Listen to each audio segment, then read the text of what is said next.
আসসালামু আলাইকুম ভাই বোনেরা।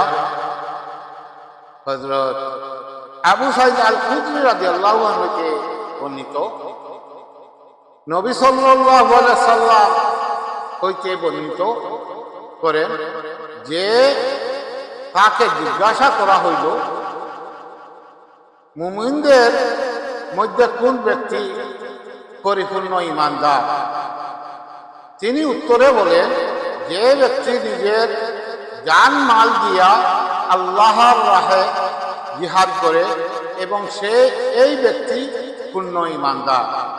যে পাহাড়ের গুহায় কোনো নিজেকে আল্লাহর ইবাদতে লিপ্ত থাকে, এমন অবস্থায় সে ঈমানদার প্রতি সাধনকারী অসৎ যন্ত্রণা হইতে রক্ষা পায়।